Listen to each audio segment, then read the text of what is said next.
Clip number 700۔ اس clip میں آپ انشاءاللہ قرآن پاک کی سورہ بنی اسرائیل کی آیت نمبر 12 سے لے کر 14 تک کی تلاوت، ترجمہ اور تفسیر قرآن صراط الجنان سماعت فرمائیں گے۔ بسم اللہ الرحمن الرحیم۔ ترجمہ: اللہ کے نام سے شروع جو نہایت مہربان رحمت والا ہے۔ وَجَعَلْنَا اللَّيْلَ وَالنَّهَارَ آيَتَيْنِ فَمَحَوْنَا آيَةَ اللَّيْلِ وَجَعَلْنَا آيَةَ النَّهَارِ مُبْصِرَةً وَجَعَلْنَا آيَةَ النَّهَارِ مُبْصِرَةً لِتَبْتَغُوا فَضْلًا مِّن رَّبِّكُمْ وَلِتَعْلَمُوا عَدَدَ السِّنِينَ وَالْحِسَابَ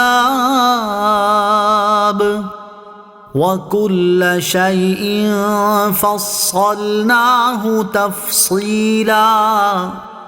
ترجمہ: اور ہم نے رات اور دن کو 2 نشانیاں بنایا، پھر ہم نے رات کی نشانی کو مٹا ہوا کیا اور دن کی نشانی کو دیکھنے والی بنایا، تاکہ تم اپنے رب کا فضل تلاش کرو اور تاکہ تم سالوں کی گنتی اور حساب جان لو، اور ہم نے ہر چیز کو خوب جدا جدا تفصیل سے بیان کر دیا۔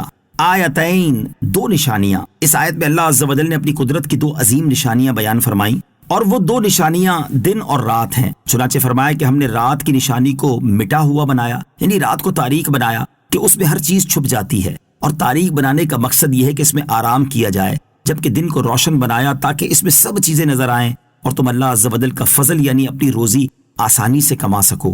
آیت لِتَبْتَغُوا فَضْلًا مِّن رَّبِّكُمْ سے حاصل ہونے والی معلومات۔ اس آیت سے 2 باتیں معلوم ہوئی۔ نمبر 1، بیکار رہنا اور کمائی نہ کرنا بہت نامناسب ہے۔ اللہ تعالیٰ نے ہاتھ پاؤں برتنے کو دیے ہیں، اس لیے انہیں بیکار نہیں کرنا چاہیے۔ اس سے ان لوگوں کو نصیحت حاصل کرنی چاہیے جو ہاتھ پاؤں اور دیگر جسمانی اعضاء سلامت ہونے اور کمائی کرنے پر قدرت رکھنے کے باوجود اپنوں یا پرایوں سے مانگ کر گزارا کرتے ہیں۔ نمبر 2، رزق حقیقت میں اللہ تعالیٰ کا فضل ہے، محض ہماری کمائی کا نتیجہ نہیں۔ اس لیے ہر ایک کو چاہیے کہ وہ اپنے ہنر و کمال پر ناز نہ کرے، بلکہ اللہ تعالیٰ کے فضل اور اس کی رحمت پر نگاہ رکھے۔ اپنی محنت کر کے اللہ تعالیٰ کے فضل پر نگاہ رکھنا ہی توکل ہے۔ لِتَعْلَمُوا عَدَدَ السِّنِينَ وَالْحِسَابَ، تاکہ تم سالوں کی گنتی اور حساب جان لو۔ یعنی رات اور دن کی تخلیق کا ایک مقصد یہ بھی ہے کہ رات اور دن کے دورے سے تم دنوں کا حساب بناتے ہو، پھر دنوں سے ہفتے اور مہینے اور پھر سال بنتے ہیں، تو گویا یہ نظام تمہاری زندگی کو سہولتیں فراہم کرنے کے لیے ہے، اور اسی دن رات کی تبدیلی سے تم دینی اور دنیاوی کاموں کے اوقات کا حساب لگاتے ہو۔ وَكُلَّ شَيْءٍ فَصَّلْنَاهُ تَفْصِيلًا، اور ہم نے ہر چیز کو خوب جدا جدا تفصیل سے بیان کر دیا، یعنی ہم نے قرآن میں ہر چیز کو تفصیل سے بیان فرما دیا، خواہ اس کی حاجت تمہیں دین میں ہو یا دنیا کے کاموں میں۔